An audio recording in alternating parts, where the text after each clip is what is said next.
Perhatikan Keluaran 30 ayat 8. Keluaran 30 ayat 8, dikatakan, dan apabila Harun menyalakan lampu itu pada waktu petang, dia harus membakar kemenyan, yang bagaimana? Nah, terjemahan kemenyan yang abadi. Ini kata yang sama. Bisa saja ditulis, yang terus-menerus di hadapan Tuhan. Di antara kamu turun-temurun.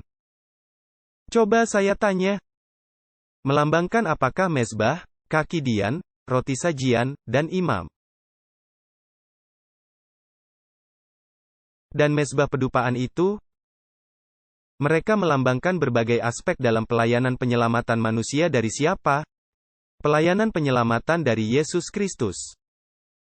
Sekarang, perhatikan, tempat bait suci itu akan diapakan? Akan dicampakkan ke bumi. Di manakah Yesus sedang melayani? Dia sedang melayani di bait suci yang di surga. Apa yang tanduk kecil hendak lakukan? Tanduk kecil hendak mengambil pelayanan surgawi Kristus. Dan dia akan mencampakkan kemana? Ke dunia. Dia membuat pelayanan tandingan di dunia mengganti pelayanan Yesus Kristus. Coba saya tanya, berapa kalikah Yesus harus mati? Kitab Ibrani 7 ayat 27 berkata bahwa Kristus mati satu kali untuk selamanya. Tetapi gereja Roma Katolik, mereka mengajar bahwa setiap kali misa, Yesus Kristus dipersembahkan sebagai korban lagi. Menarik. Tetapi masih ada yang lain. Mereka yakin bahwa di dalam roti hosti kecil itu, Yesus ada di dalam setiap roti hosti. Jika ada 10 juta manusia yang mengambil bagian dalam hosti itu, Kristus ada secara utuh dan sempurna di dalam setiap potong hosti. Lebih jauh lagi. Yang menarik adalah, roti hosti ini bentuknya bagaimana? Bulat. Dan apa warnanya? Kekuningan.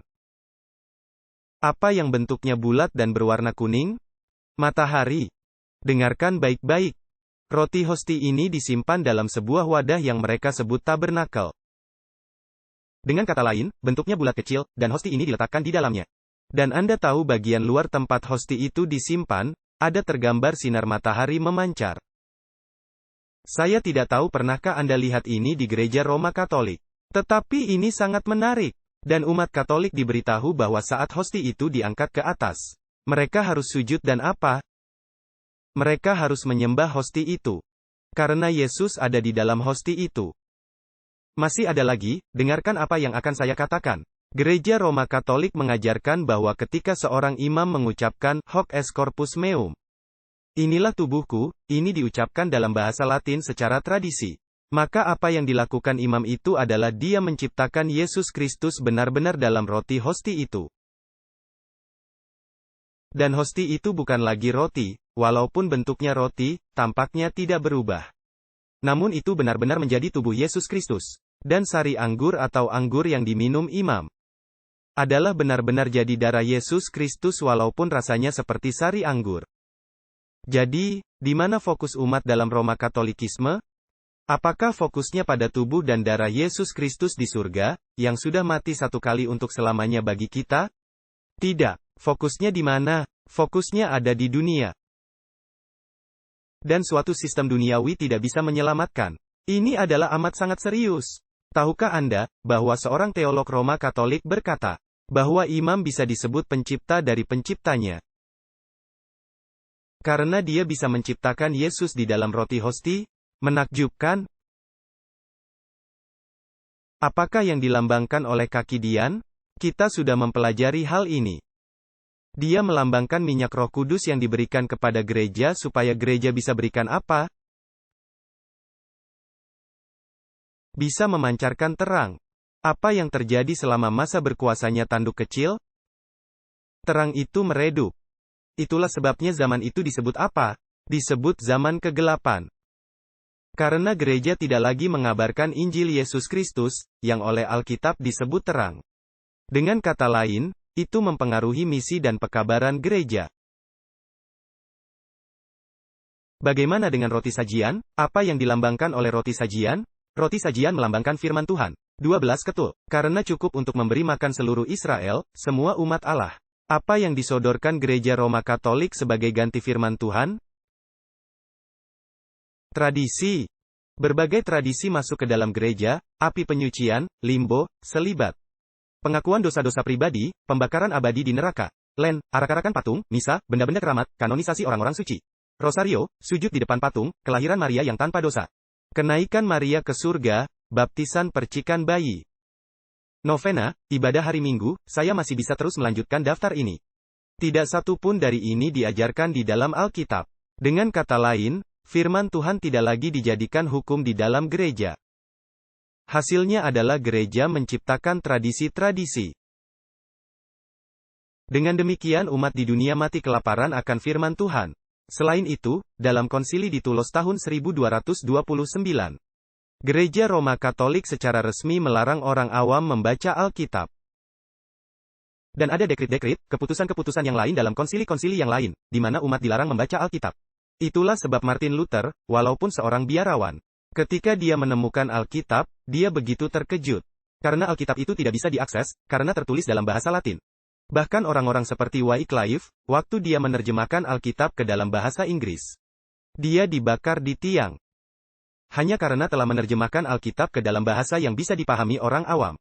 Dengan demikian Gereja Roma Katolik memberikan tradisi sebagai ganti Alkitab. Coba saya tanya, mezbah ukupan itu melambangkan apa? Mezbah ukupan melambangkan apabila kita berdoa. Doa kita dicampur dengan jasa-jasa kebenaran Kristus yang sempurna. Dan kita diterima di hadapan Allah. Pertanyaan, apa yang disodorkan Gereja Roma Katolik sebagai ganti satu-satunya perantaraan Kristus? Menurut Alkitab, kita hanya punya satu perantara antara Tuhan dan manusia, yaitu manusia Yesus Kristus. Apakah yang diajarkan Gereja Roma Katolik? Mereka katakan kita harus mengaku dosa kepada siapa? Kita harus mengaku dosa kepada seorang imam manusia. Dan bukan itu saja, mereka berkata jika kita mau mengakses Yesus Kristus, kita harus lewat perawan Maria. Dan kita harus lewat orang-orang suci. Tahukah Anda mengapa mereka mengajarkan hal ini? Walaupun mereka tidak mengakuinya, karena dalam formulasi teologianya mereka tidak berkata demikian. Namun di dalam praktek sesungguhnya, inilah yang terjadi. Kalian tahu, Yesus dipandang oleh Roma Katolik sebagai hakim tidak ramah. Oh ya, dia adalah manusia, tetapi sebenarnya dia tidak benar-benar seperti kita. Jadi kita harus lewat seseorang yang bisa benar-benar memahami kita, seperti Maria. Dan orang-orang kudus. Maka apa yang terjadi di sini? Semua fungsi yang adalah hak Yesus Kristus di bait suci surgawi. Apa yang dilakukan si tanduk kecil? Dia mengambil semua fungsi tersebut dan menempatkannya di mana? Dan dia menempatkannya di dunia. Coba saya tanya apakah keselamatan sedang dipertaruhkan di sini? Tentu saja. Anda pahami yang dimaksudkan dan olehnya yang sehari-hari disingkirkan. Si tanduk kecil mengambil pelayanan sehari-hari terus-menerus dari Kristus. Yesus memberi makan gerejanya dengan roti, Yesus menjadi perantara bagi gerejanya. Yesus memberikan Roh Kudus kepada gereja supaya bisa memancarkan terang. Pekabaran bahwa Yesus mati satu kali untuk semua dosa seluruh dunia. Dan ketahuilah, Gereja Roma Katolik juga mengukuhkan pemahaman bahwa manusia harus melakukan sesuatu untuk membayar agar dosa-dosanya boleh diampuni. Jadi Yesus mati di salib itu ternyata belum cukup. Mereka masih harus membayar sebagian dari hukumannya sendiri. Apakah kalian memahami apa yang dibicarakan Daniel di sini? Ini sangat serius. Ini berkaitan dengan keselamatan. Sekarang marilah ke Daniel 8 ayat 12. Dikatakan, oleh karena dosa, dengarkan baik-baik. Suatu bala tentara diberikan kepada tanduk kecil itu, untuk melawan yang sehari-hari.